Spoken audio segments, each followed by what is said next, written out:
Magandang araw sa inyo mga kabadas and welcome back ulit sa ating YouTube channel. For today's video mga kabadas,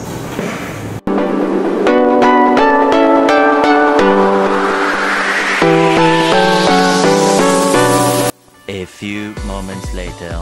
This one, 100 dirhams from my friend. So, this is a God waste, I think, this one because I have also one friend who is until now they are looking for a job and then still didn't get a job. So one last month he asked me about 50 dirhams for buy his food.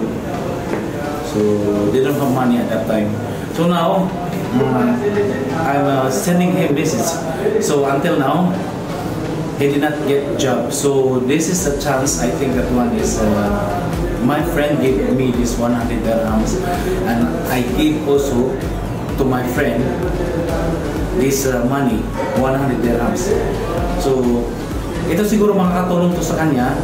It can help him big this 100 dirhams to buy his own food. So now we will call this guy to prepare to meet outside.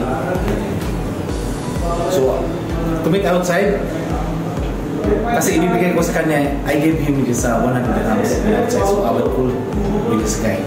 Okay?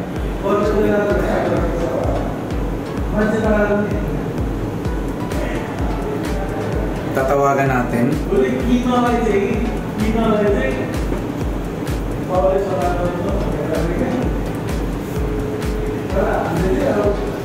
Sunod rin na yung cellphone. Sana naman sagutin na kasi hindi na sinasagutin ko kanina yung tanong ko. I hope he answered the call.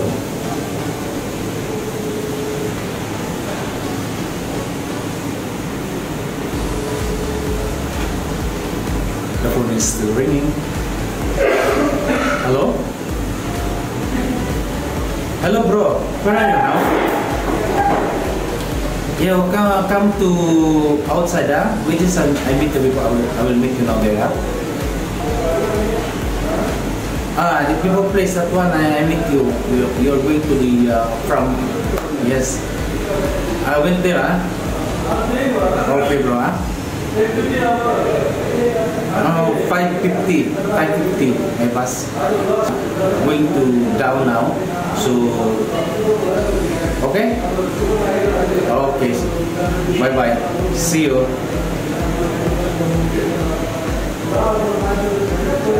So sumagot siya mga kaibigan. So ngayon pupunta na tayo doon at ibibigay natin sa kanya yung itong 100 dirhams. So nakita niyo guys, 100 dirhams yan. Yan. Bibigay natin sa kanya kasi gawa nang wala ka siyang pambili na ng pagkain niya.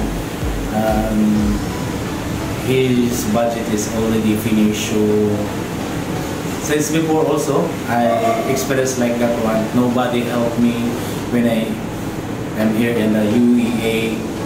I call to my friend from my province, but she don't want to help me even 100 dirhams.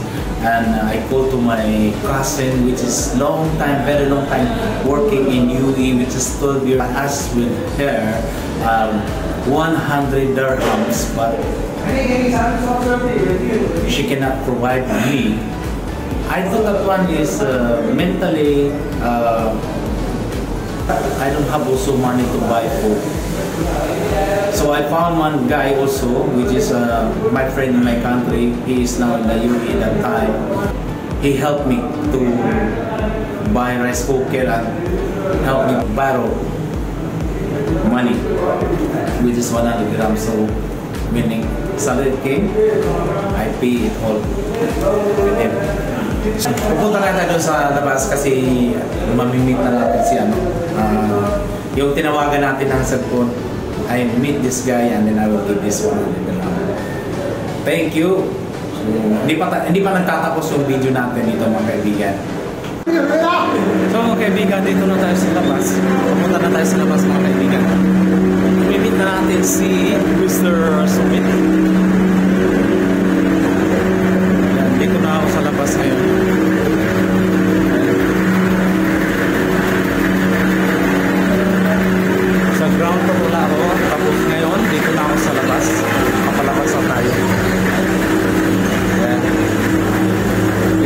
tayo sa may labasan talaga. How are you, my friend? So nakita na natin siya. So guys, namitan natin yung tao doon sa labas, which is very happy naman siya. Happy talaga siya na natulungan natin siya ng pagbilhan ng kanyang pagkain.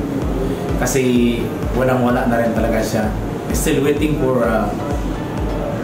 his job. So mga kaibigan, aalokin ko siya na mag-part-time doon sa kabayan ni na nangangailangan ng tao for part-time doon sa Iski Dubai sa Mall of the Emirates. So alokin ko siya kung kukunin ba niya yon. Tingnan natin mamaya mga kaibigan. Kakausapin natin.